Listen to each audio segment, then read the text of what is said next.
Good morning and welcome to episode 69 of the Anno Domini podcast. Today is the 11th day of September 2024, Anno Domini, a memorial day in the United States of America. 23 years ago, we had the catastrophic 9/11. So there are memorials and events going on all across probably the planet, I would say, just uh, because I really believe deep in my heart that that day changed world history, not only the history of the United States of America. But anyways, the president is in New York City today. He's going to be visiting the three places where the planes hit: New York, Pennsylvania, and somewhere else. Don't remember the third place, but he's going to be on the three memorials, but especially in the 9/11 memorial right there in Manhattan, New York. So, but here we are. Let's talk about life. Let's talk about what's going on today, what is coming in our future. Let us talk about the past and how the past can shape our future. And we have been talking about the Constitution. We have the Constitution Day next September 17th. That is next Tuesday. Last night we had a wonderful meeting with those who are going to be reading portions of the U.S. Constitution next Tuesday in an annual event that we have here in our area. This time it's going to be, last year it was already done, carried out in Odessa, and this year we are going to carry it out in Odessa as well. It was a wonderful meeting last night because this time, for the first time, we are going to have not only American citizens reading the document, but we're going to have people from 17 or 18 countries that are here, like myself from Brazil, many others from Tajikistan, countries that are even hard to spell, names which are difficult to spell, to pronounce: Tajikistan, Pakistan, but we have also Cuba, Mexico, Chile, what else?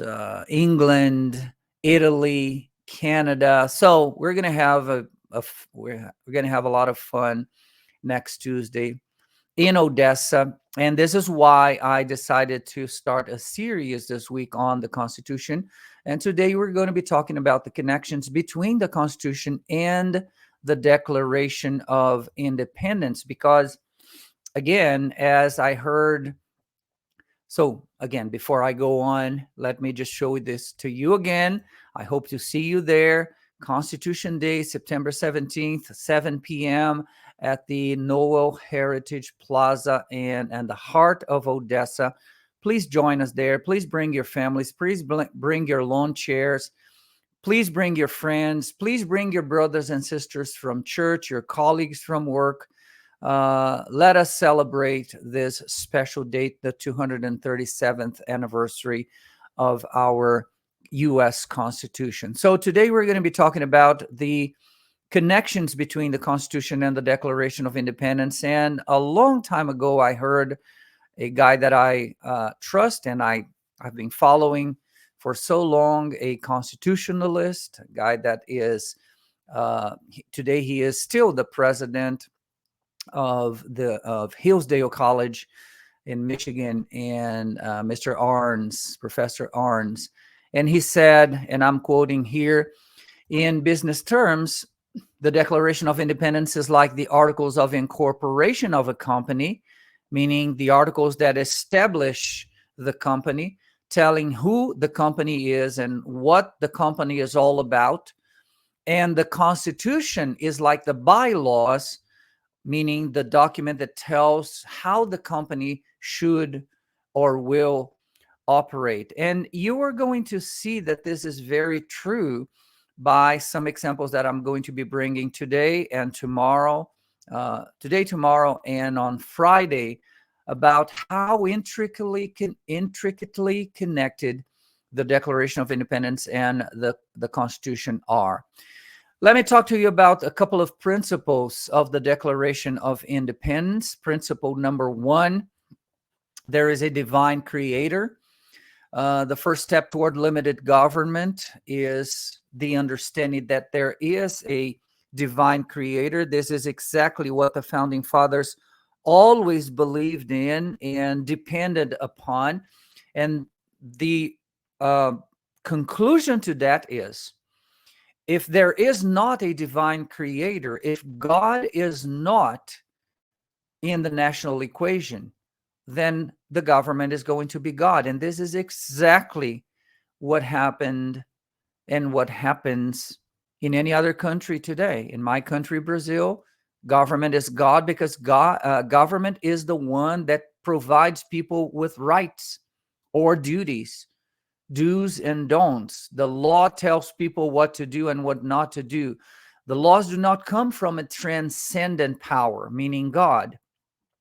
So rights and duties come from men. And when you have a group of men or only one man telling people what to do or what not to do, they are gods. That body or that man or the multitude of people telling you what to do, controlling your life, they are gods.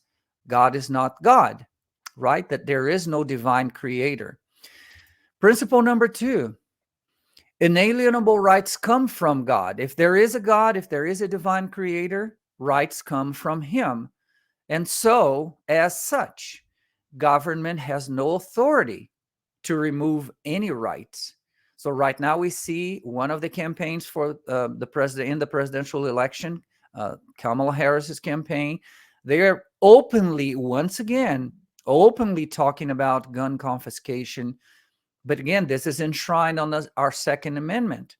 They cannot do that. Why? Because that is a right that comes from God. What is the right there? Did God say anywhere in the Word of God, in the Bible, do not buy guns or have guns or own guns or walk with guns around? No, he says that we are supposed to defend everything that he gave us.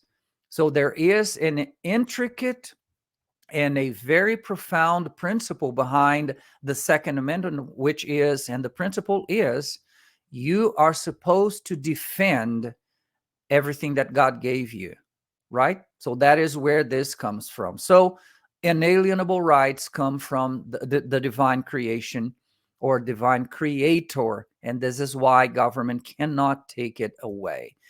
Principle number three, government exists to protect those inalienable rights. The more government provides rights, the less prosperous we are because the less initiative we have. And this is what we call nanny state, right? The idea of a nanny state is a state that will provide everything that you need. This is what happened. And again, it never worked in any example that we have in front of us, ever. Didn't work in Vietnam, didn't work in China, didn't work in North Korea, didn't work in Cuba, didn't work in Venezuela. It will never work because there is a point, as Thatcher said. Margaret Thatcher said that communism goes on and endures as long as the money of people endures. When the money goes out, when the money goes away, when there's no more money, communism dies, right? Only just a small, tiny bitty group of people will thrive and prosper. And what they will do is they will move to someplace else. So communism completely collapses, causes the collapse of entire societies, as we have the most recent example, Venezuela. I was teaching last night to my Brazilian students, and I was saying that once again, Venezuela was 20 years ago, only 2 decades ago, Venezuela was the richest, the most prosperous, the wealthiest country in South America.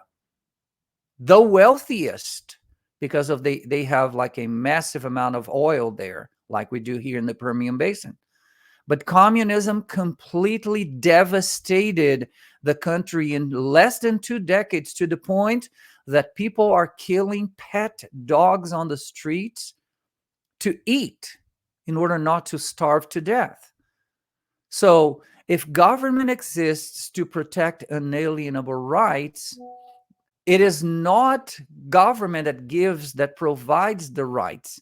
But when we believe that, any society that believes that will be less prosperous and less prosperous and less prosperous, and go on and on and on until there's nothing to stand. There's nothing to tell the story anymore. Principle number 4 of the Declaration of Independence. There are fixed moral laws. I don't know, I just was a typo there, a grammar problem. There are fixed moral laws, and I typed that, so I am correcting myself. There are fixed moral laws. A lack of that leads to anarchy, where every person decides what is right or wrong, and the powerful controls the weak. So a lack of fixed moral laws always leads to anarchy. What is anarchy? And this is, for example, something that people don't know. At least if you have to understand Karl Marx's mindset in order to know that. Because the vast majority of people, when they listen to, when they read, when they hear somebody talk about Karl Marx and the mention of his name, everybody goes straight to socialism, communism. But Karl Marx had something else in mind. He always said that his end goal was not only to stop on communism, socialism. He said communism and socialism are the conveying belts to anarchy.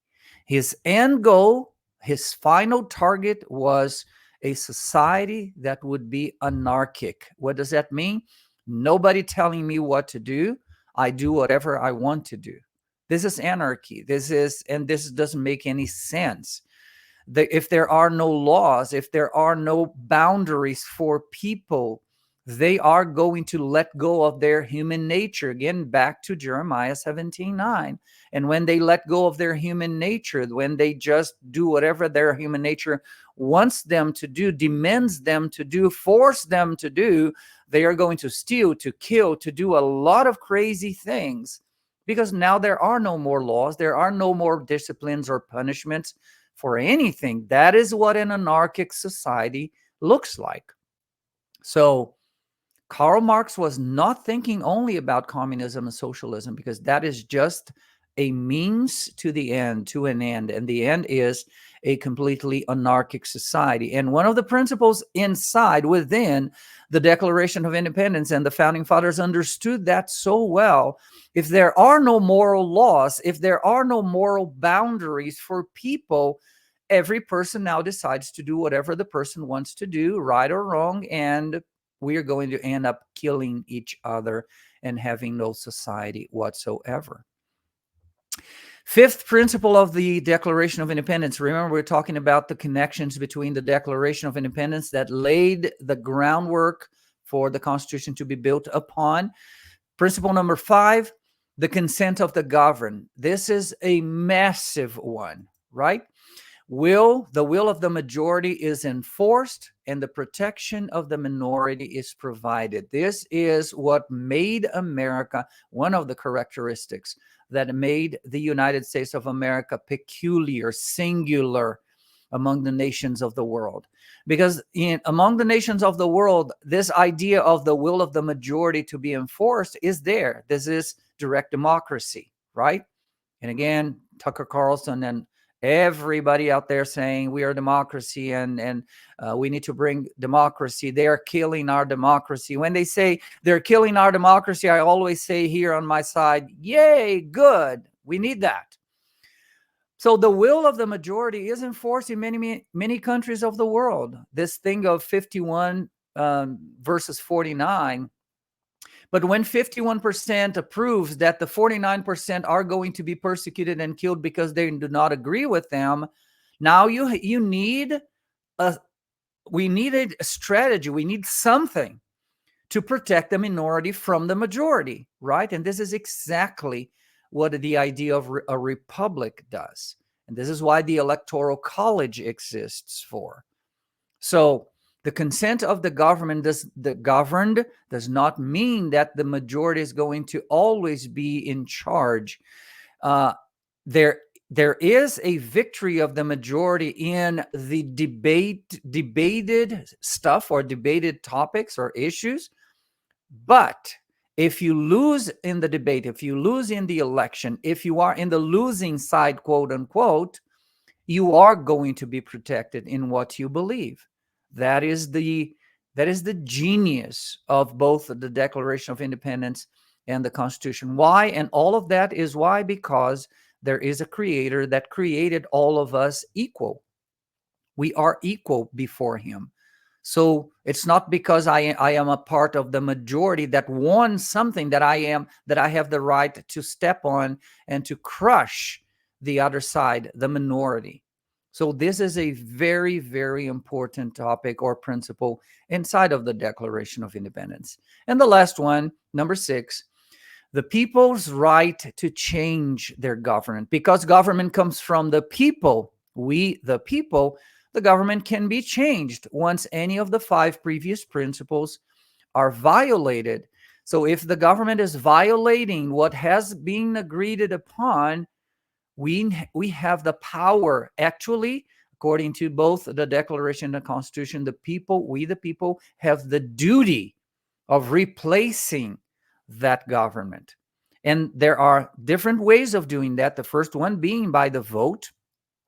But right now we are coming to a moment in time when the voting system, the process is so debased, so contaminated, so full of fraud that we cannot only trust in that. So there are other strategies, there are other tactics, and there are other provisions in the Constitution, the Declaration, and the Constitution for us to defend ourselves. The last resort would be the Second Amendment, but we have the 10th Amendment, when the states can protect themselves from the federal government. Inside of the 10th Amendment, you have when the state is not protecting you, the individual, is expected and has the duty. You have the duty to defend yourself. So this is what we did here 2 years ago in the pandemic, right? As a city, we decided to move. So we just put together a group of people. We went to the city council and we fought for the right to not being forced to wear a mask or to be vaccinated or to be mandated anything, because the local level does not have the constitutional power to do that.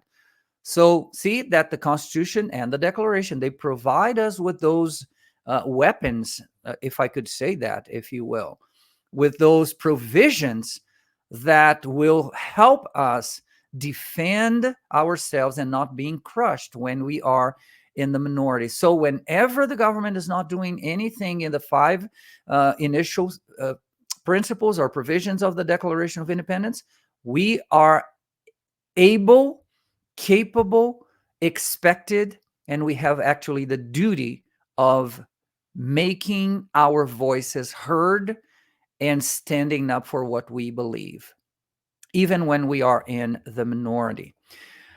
So tomorrow we're going to dive deep into the grievances in the Declaration of Independence and how the Constitution responded to the grievances. Remember that Thomas Jefferson recorded 28 grievances against King George III from Great Britain. And the Constitution is going to actually respond to the 28 of the grievances that were laid out in or by the Declaration of Independence. Tomorrow, don't miss it. We're going to dive into a couple, not all 28 of them, but a couple of examples just for you to see that each grievance was provided with or was given a provision inside of the U.S. Constitution. So let me show you a video that will tackle and address this topic of today, the connections between both the Declaration of Independence and the U.S. Constitution by Hillsdale College, a college that I respect and I honor so much, and I hope that you enjoy that. Let's watch it. I think this is it. If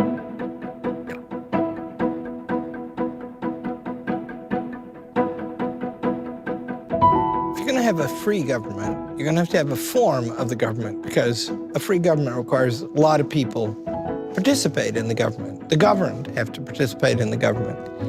And to do that, you have to have a form. You have to have some established way by which people participate. It has to stay the same over time, or else they'll be changing it all the time, and then soon enough, just a few will run it. Well, our Constitution is the most successful thing like that in human history, and things like that have been known since the ancient world. None has lasted so long as ours. The Constitution is authoritative, or it's supposed to be, and so why would the Declaration of Independence matter? My own belief is that you would never give a full account of the United States of America without a rich understanding of those two things and the relationship between them, one of them being the formal cause of the United States of America, and one of them being the final cause.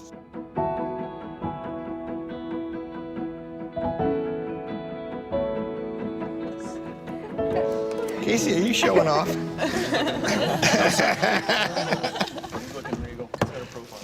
Oh boy. Morning. Good morning. Okay, so what's a country? A country has borders? That's the latest news, isn't it? Yeah, and okay, so that's the edge of a country. What's inside there?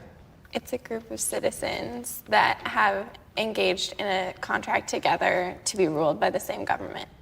So it takes contract, according to modern political thought, but there's an interesting sentence in the Declaration of Independence that we will read. See if we can find it. So it says, whenever any form of government becomes destructive of these ends, it is the right of the people to alter or to abolish it, and to institute new government, lay its foundation on such principles. So we can change the government. It's a right. But then what follows from that? We kind of have a duty to establish a new set of rules and law.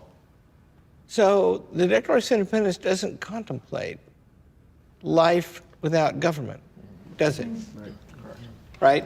And what's the first objection against the king?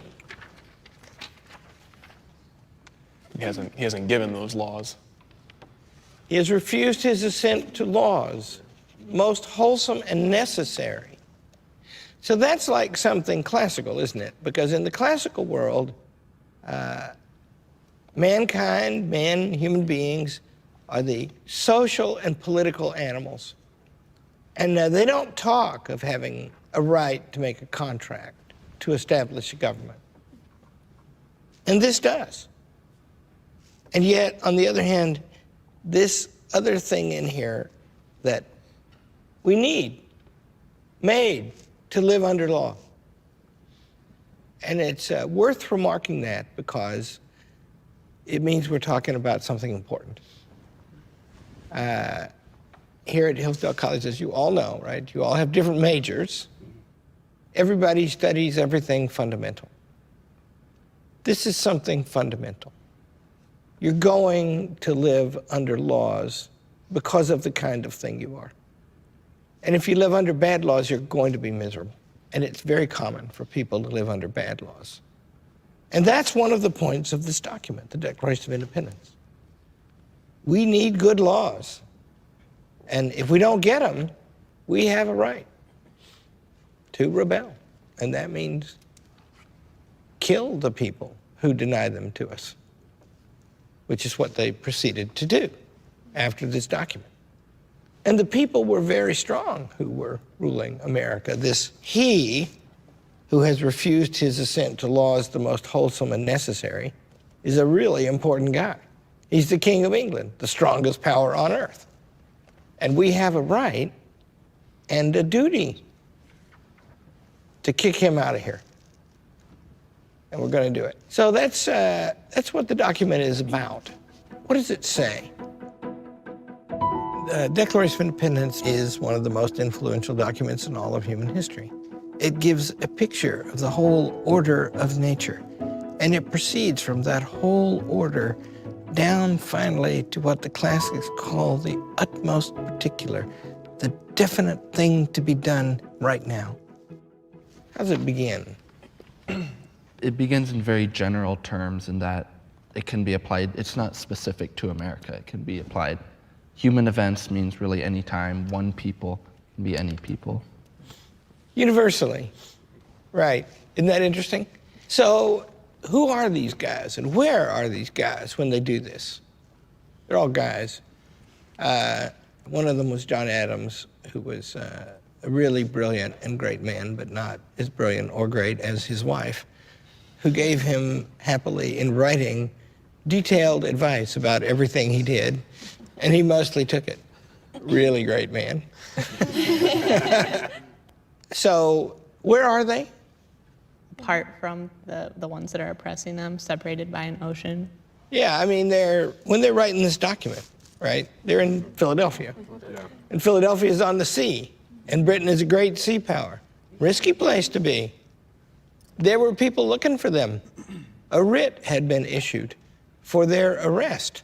And if they had been found by the army, not a police force, they were not going to be dragged up in front of local courts independent from the king. They were going to be taken back to England, ripped from their families months away, right, to be tried in front of strangers, which is what was going on, which is one of the complaints in the middle. And what's interesting about this is they begin universally, but how does it end? Let's look at the last sentence. And for the support. Somebody read this.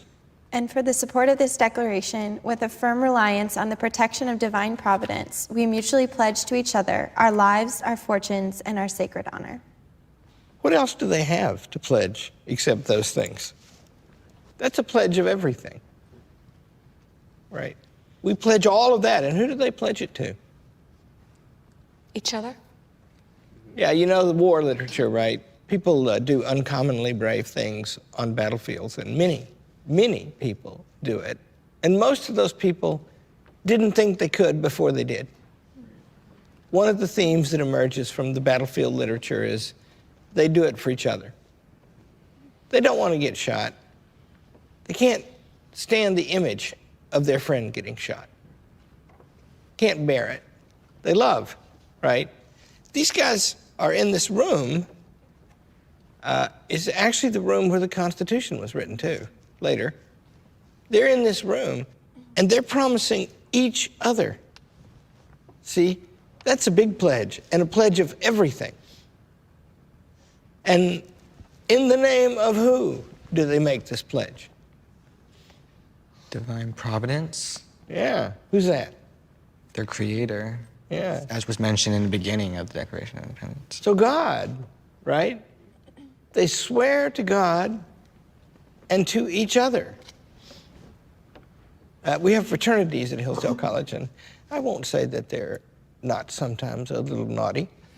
And they all take pledges, oaths, to join the fraternity. And the oaths are all the same. They're all 19th century Christian organizations, these fraternities. And we're big oath takers around here, as you know. We're just like these guys writing the Declaration of Independence. So all you got to do is remind them of their oath. You know, what'd you do? They, kind of, well, And you say, well, I forget now. What'd you promise to do in your oath to your fraternity? And it's always, all of the oaths are to God and each other. Many of them to the college, too. That means I really got them, right?